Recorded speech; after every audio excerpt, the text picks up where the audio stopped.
پاکستان کا یہ جو وقتی رول ہے یہ دائمی نہیں ہو سکتا. تو دائمی رول کے لیے انسٹیٹیوشنلائز کرنا اور اس کو اکنامک ٹرمز میں استعمال کرنا بہت ضروری ہے. سر آئی انڈرسٹینڈ یہ جو اکنامک فوائد کی آپ بات کریں، بٹ آپ نے ساتھ مصر کی اگزامپل بھی دی. کیا آپ یہ اشارہ کر رہے ہیں کہ کہیں نہ کہیں پاکستان کو اپنی گڈ ول لیوریج مصر جیسی مہربانیاں حاصل کرنے کے لیے بھی استعمال کرنی چاہیے، یا سوللی اکنامک اپنی کیپیبلٹیز سے اسٹرانگ ہونا چاہیے؟ دیکھیں اس کی وجہ یہ ہے کہ آج کی دنیا ایک گلوبل ولیج ہے.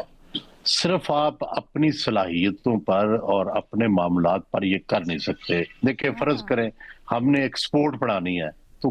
کوئی ملک اس کو ایکسپورٹس کو لیں گے تو ایکسپورٹ بڑھے گی نا. ہم نے فرض کریں اپنی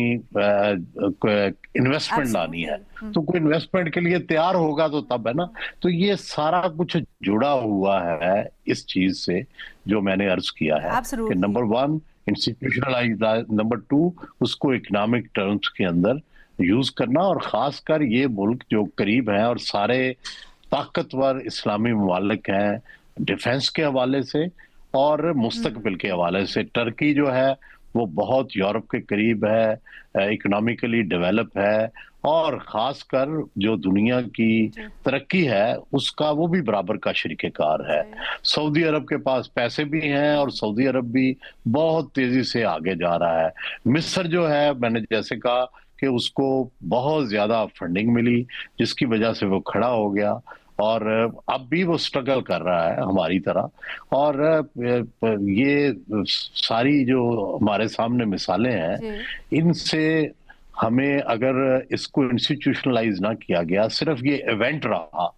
تو یہ اپرچونٹی جو ہے یہ ہم کہیں گولڈن اپرچونٹی اس کو مس نہ کر دیں. سلیم صافی صاحب آپ کی اس کے اوپر کیا رائے ہے؟ پاکستان کو کیا اس کے اوپر اقدامات کرنے چاہیے؟ جی سی سی کے ساتھ پاکستان کی جو ریلیشن شپ ہے کیا آپ سمجھتے ہیں وہ ری امیجن ہوئی ہے اور اس کو ایک اور زیادہ تقویت مل سکتی ہے، خاص کر اگر اکنامک کوآپریشن کی بات کریں؟ سعودی عرب کے ساتھ ہمارا ابھی معاہدہ ہوا ہے، باقی جی سی سی پھر یو اے خاص طور پہ ان کے ساتھ کچھ اس طرح کی ارینجمنٹ یا کوآپریشن آپ دیکھ رہے ہیں؟ دیکھیے پہلے تو ابھی تک یہ پتہ نہیں چل رہا کہ یہ جنگ کب ختم ہوگی اور اس کا کیا نتیجہ نکلے گا، اور اس کے بعد ہی مختلف ممالک اپنے رول کا تعین صحیح طریقے سے کر سکیں گے. اور یہ بھی پتہ نہیں چلتا کہ اس جنگ کے بعد مڈل ایسٹ کی صورتحال کیا بنتی ہے، اور جو نئی صورتحال بنے گی تو اس تناظر میں ہی پاکستان یا کوئی اور ملک اپنے رول کا تعین کر سکے گا. ابھی تک جو کچھ ہے اس میں بڑی ایفرٹس ہیں اور گڈ ول ایک پاکستان نے اپنے لیے کریٹ کیا ہے اور بہت حساس کام کر رہا ہے، کیونکہ اس حساس کام میں ابھی تک صرف فیسیلیٹیشن ہے اور پاکستان کا رول صرف فیسیلیٹیشن تک رہنا چاہیے. کیونکہ ثالثی کی صورت میں اگر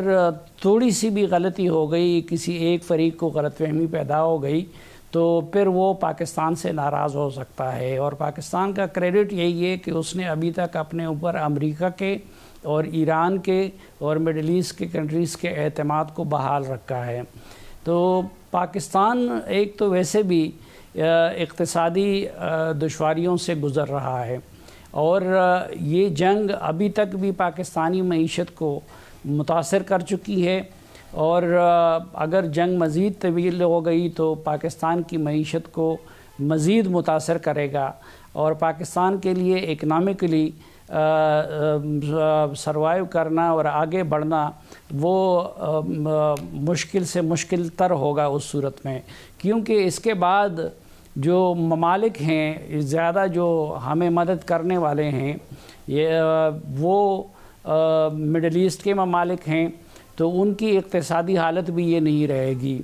ایران کی اقتصادی حالت بھی یہ نہیں رہے گی. خود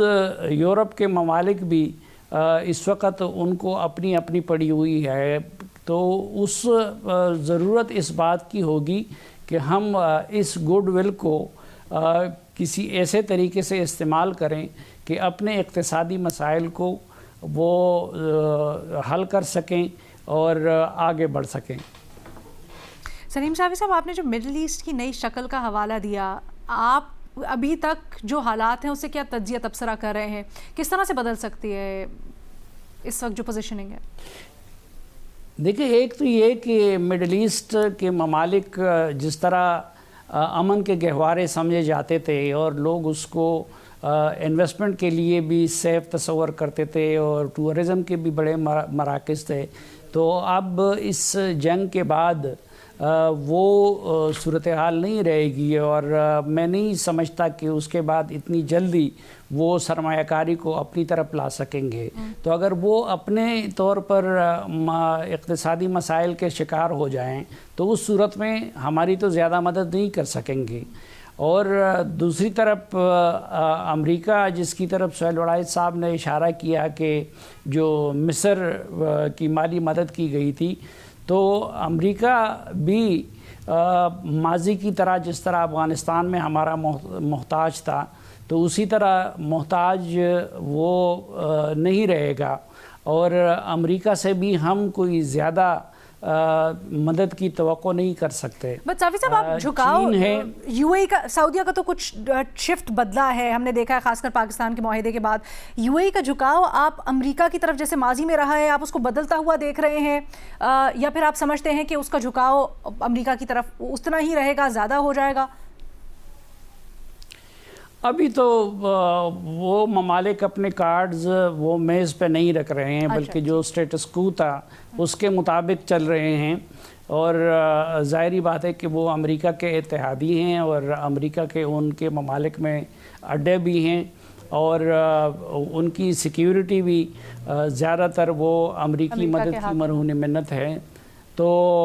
یہ آنے والا وقت بتائے گا کہ وہ امریکی رویے سے کتنے مطمئن رہے، اگرچہ ان ممالک کی یہ خواہش تھی، اور سعودی عرب نے تو کھل کر اس کا اظہار بھی کیا تھا کہ امریکہ کو ایران پہ حملہ نہیں کرنا چاہیے، اور جس ملک کا، عمان کا مثلا، عمان نے اپنا ایک کردار ادا کیا تھا، جس ملک کا بس چلتا تھا تو انہوں نے اس جنگ کو روکنے کی کوشش کی، لیکن امریکہ اور اسرائیل نے ان کی نہیں مانی۔ لیکن ظاہر ہے کہ اس وقت وہ اس پوزیشن میں بھی نہیں ہے کہ امریکہ سے کہہ دے کہ ہمارے ملک سے اپنے اڈوں کو نکال دے اور اپنی موجودگی کو یہاں سے ختم کر دے۔ تو اللہ جنگ کو جلد از جلد ختم کر لے، تو اس کے بعد مڈل ایسٹرن کنٹریز کا وہ ایک رخ سامنے آئے گا کہ کیا وہ ماضی کی طرح امریکہ پہ انحصار کو برقرار رکھتے ہیں یا کہ نہیں، اپنی سیکیورٹی اور اپنی اقتصادی معاملات کے لیے وہ چین اور روس کی طرف بھی دیکھتے ہیں۔ ویسے ریسنٹ پاسٹ میں چین کے ساتھ سعودی عرب نے کافی پیش رفت کی تھی سرمایہ کاری کی اور اقتصادی تعاون کی، اور باقی عرب ممالک بھی ساتھ ساتھ چین کے آپشن کو آزما رہے تھے اور چین کو سپیس دے رہے تھے، لیکن یہ اس جنگ کے بعد پتہ چلے گا کہ وہ اصل میں کس ڈائریکشن کی طرف جاتے ہیں۔